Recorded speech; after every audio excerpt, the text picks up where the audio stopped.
I still get chills thinking back to that day on Skyvench's Flight 472 out of Detroit Metrome first-class ticket in hand, feeling like just another kid heading to a tech summit in Seattle. But nope, some entitled suit decided otherwise, plopping right into my seat like he owned the plane. Which, funny enough, I kinda did.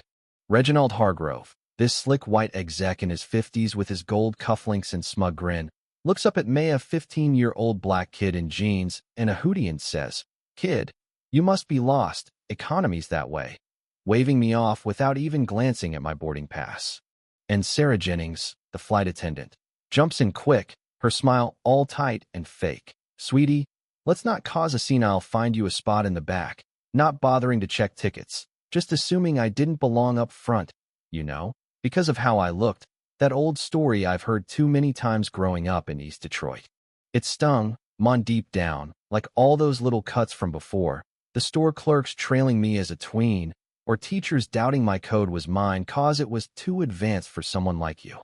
My mom, Tanya, she'd always say, "Marcus, don't let their blind spots dim your light. Rise above, but smart." And there I was, biting my tongue, following Sarah to that cramped middle seat in row 28, sandwiched between a snoring guy and a lady hogging the armrest, the lavatory flushing every 5 minutes like a bad joke. But I wasn't conceding. Nah, I pulled out my phone real quiet, texted my exec team. "Code Eagle on flight 472, seat stolen, handle it."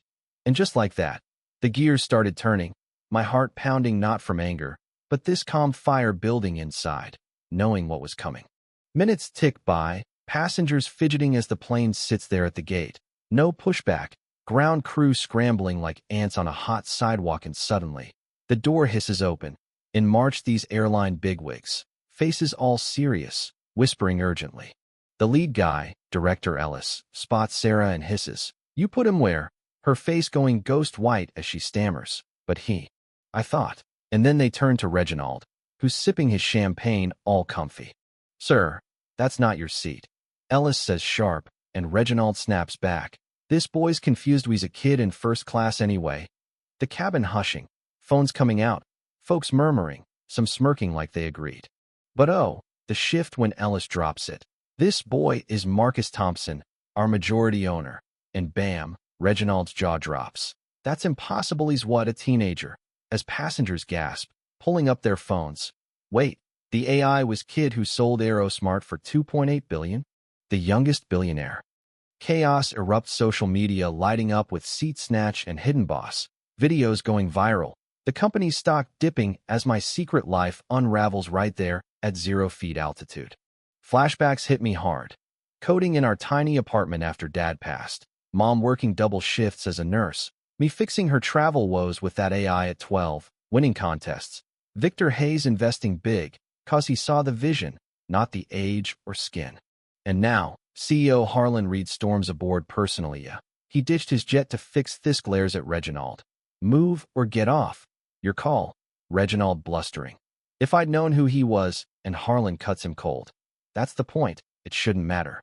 Sarah's suspended on the spot, tears streaming as she gathers her bag, whispering, "I didn't mean," but the damage was done, rooted in those quick judgments she probably didn't even question, from years of seeing folks like me as out of place.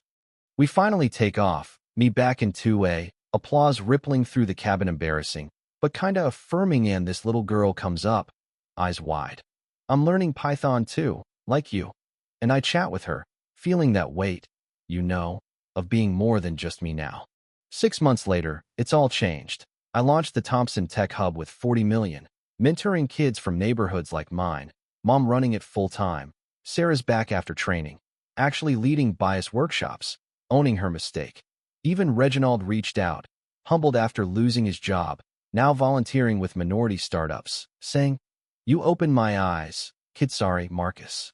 Flying feels different these days, folks nod respectfully, and I spot more kids like me in those front seats, doors cracking open. But here's the thing that still nags at me: is stopping the whole plane overkill, or just the wake-up call needed.